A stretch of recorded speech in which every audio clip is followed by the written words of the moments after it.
नमस्कार दोस्तों।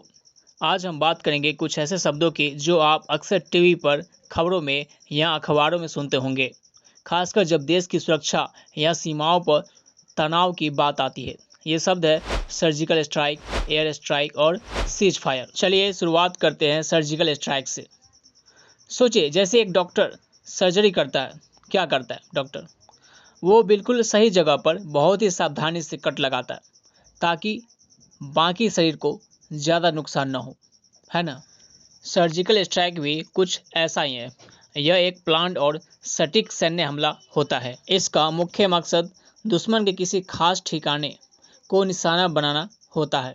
ये ठिकाने आतंकवादियों के कैंप हो सकते हैं, कोई खास बिल्डिंग जहां दुश्मन के लीडर छुपे हैं। सर्जिकल स्ट्राइक की सबसे बड़ी बात यह है कि इसमें कोशिश ये होती है कि आम लोगों या आसपास की जगहों को कम से कम नुकसान हो।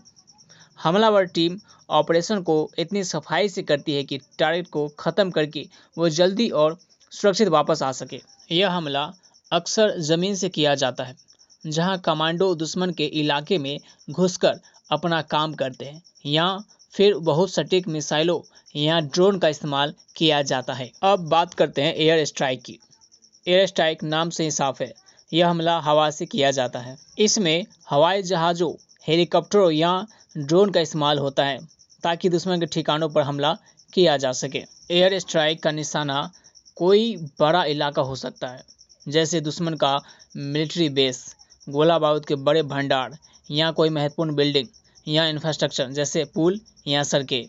सर्जिकल स्ट्राइक के मुकाबले एयर स्ट्राइक ज़्यादा बड़े पैमाने पर हो सकती है और इसमें सटीकता थोड़ी कम भी हो सकती है, खासकर अगर निशाना कोई बड़ा इलाका हो। इसलिए इसमें आसपास ज़्यादा नुकसान होने के खतरा भी ज़्यादा होता है। कभी कभी इसे हम आम भाषा में बॉम्बिंग भी कह देते हैं। चलिए अब समझते हैं सीज फायर को। इसे हिंदी में युद्ध विराम भी कहते हैं।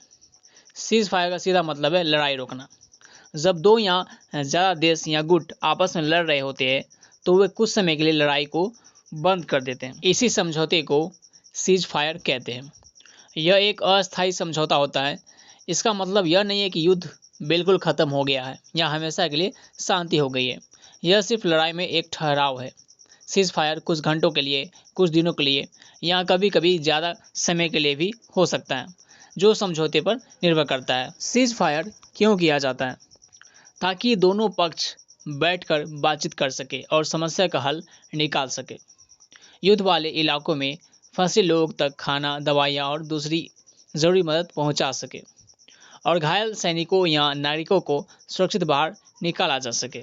तो दोस्तों, ये सभी शब्द देशों की सुरक्षा रणनीति और युद्ध से जुड़े हैं और इनके गहरे मायने भी हैं।